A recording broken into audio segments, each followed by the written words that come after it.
Saludos a todas y todos, sean bienvenidas y bienvenidos a Conversarte.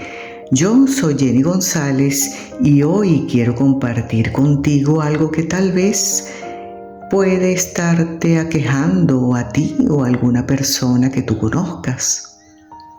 ¿Qué sabes del síndrome del nido vacío?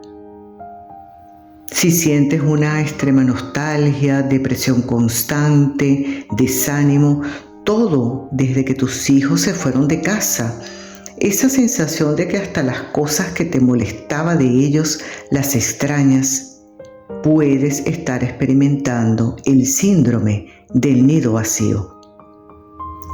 En analogía a esa casa, ese hogar que las aves construyen para que nazcan y crezcan sus crías, el síndrome del nido vacío es un fenómeno emocional que tanto madre como padre comienzan a desarrollar a raíz de la partida de sus hijos, es decir, cuando los pichones han aprendido a actuar por sí mismos, entonces extienden sus alas, levantan vuelo e inician su propia vida aparte del hogar donde fueron criados.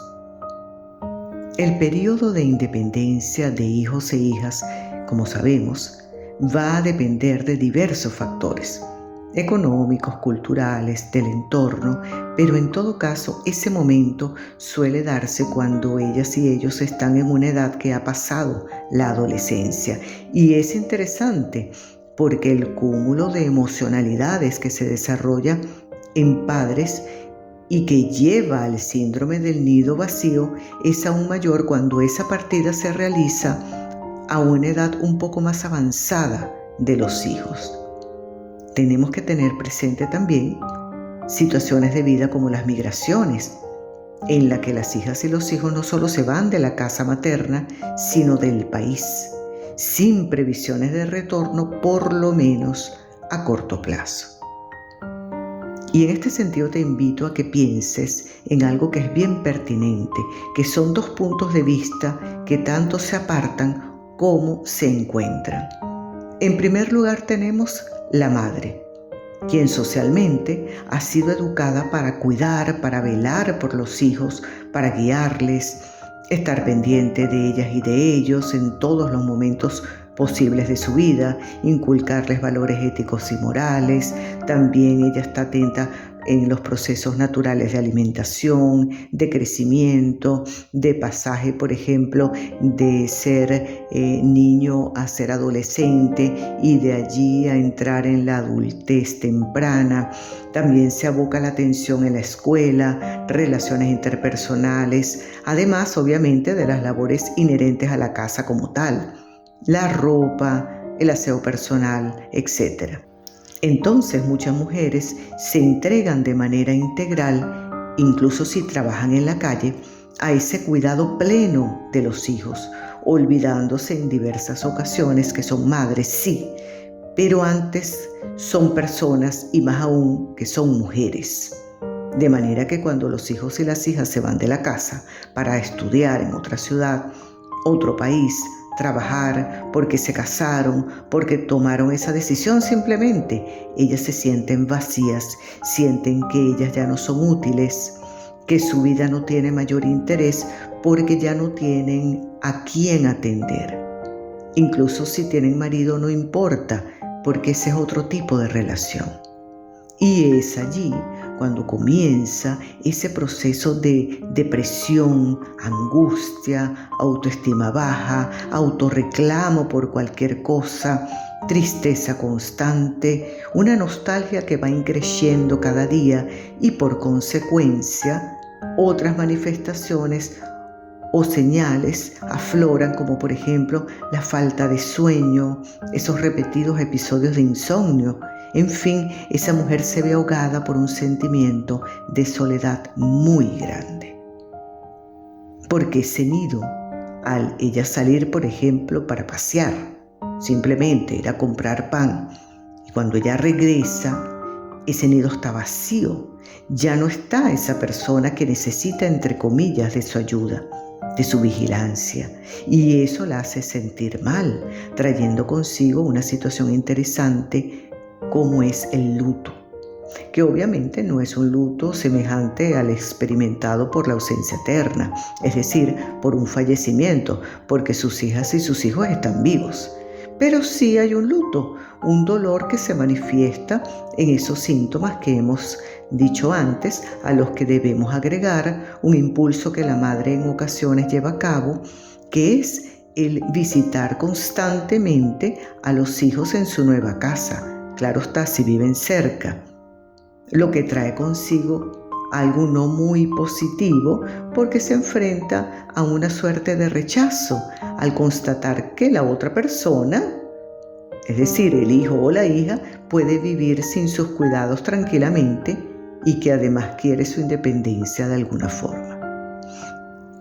Y por otro lado tenemos el padre, quien también puede tener el síndrome del nido vacío, puede estarlo experimentando en el sentido de la compañía de la hija o el hijo con el cual compartía los mismos deportes, lecturas parecidas, comidas, películas, conversaciones de índole profesional y algo bien interesante que a veces los padres quieren darle esa herencia profesional a los hijos, entonces lo van preparando para que continúe sus labores profesionales. Por ejemplo, si el padre tiene un escritorio de abogados, entonces va preparando a sus hijos y a sus hijas, estudian derecho y para que trabajen en su escritorio, o aquellos que tienen una empresa también. Y por otra parte también están las hijas como una presencia que implica protección, cuidado, entre otros detalles. También está el padre que hace todos los domingos la comida familiar y de repente se consigue con que esa suerte de rutina, esa cotidianidad bonita, esos planes de herencias profesionales ya no están. O peor aún, ¿qué tiempo pasará para que ocurran esos encuentros familiares de nuevo o esas oportunidades profesionales se manifiestan de otras maneras? Entonces el padre también, como la madre, comienza a tener uno, dos o varios de esos síntomas de lo que hicimos alusión, sintiendo a sí mismo que el nido ya no tiene a nadie. ¿Y qué hacer ante todo esto?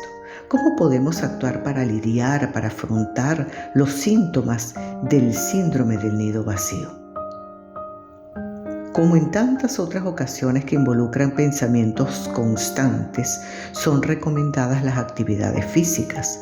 Caminar al aire libre, hacer algún deporte, practicar yoga, ¿por qué no? Aventurarse al tai chi, algún modelo de expresión corporal como la danza.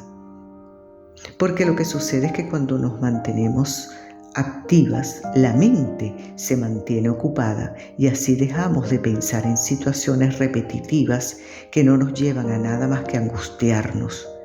Entonces también se recomienda hacer actividades relacionadas con el arte en sus diversas manifestaciones, como pintar, escribir relatos o poesía, aprender a retomar la práctica de algún instrumento musical, un canto, hacer cerámica, en fin, ingresar en lo que podríamos llamar actividades de arte terapia, las cuales son excelentes para tanto mantener nuestra mente lejos de esos estresores que nos atrapan en el síndrome del nido vacío, como para conocer otras personas, hacer amistades que tengan gustos e intereses parecidos a los nuestros y así pues minimizar un poco esos síntomas que tenemos, esas angustias.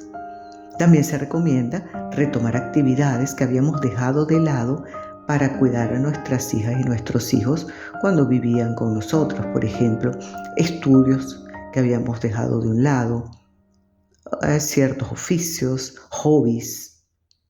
Entonces volver a eso, retomar nuestra vida de todas las maneras que nos sean posibles, de las maneras más placenteras. Y un punto importante que te quiero destacar aquí es que es imprescindible, fundamental, aceptar lo que está sucediendo y entender que tú también dejaste tu casa materna para abrirte a otras posibilidades y que el verdadero amor radica en permitir que tus hijas y tus hijos encuentren su camino cierto en la vida. Esto no quiere decir que tú no vayas a mantener contacto con ellas y ellos. Muy por el contrario, debes seguir demostrándole que les amas, pero siempre respetando sus espacios y sus tiempos también. En este sentido, recalcamos que si los síntomas persisten y no has conseguido lidiar con ellos, minimizarlos, entonces debes acudir a un especialista en el área de la psicología para que evalúe tu situación y consiga guiarte de una manera profesional. Y en todo caso, sea cual fuere el peso de tus emocionalidades, debes buscar ayuda, bien sea a través de la arte terapia, bien sea con una terapia holística, o bien, como te dije, si la cosa ya adquiere o algo más profundo, ya irte definitivamente a un profesional del área de la psicología o de la psiquiatría si eres remitido a este profesional. Y recuerda que todo pasa y que con paciencia, constancia y empeño podemos lograr salir de situaciones que nos incomodan y que el amor siempre está presente en cada uno de los momentos de nuestra vida. Entonces, manos a la obra. Namaste.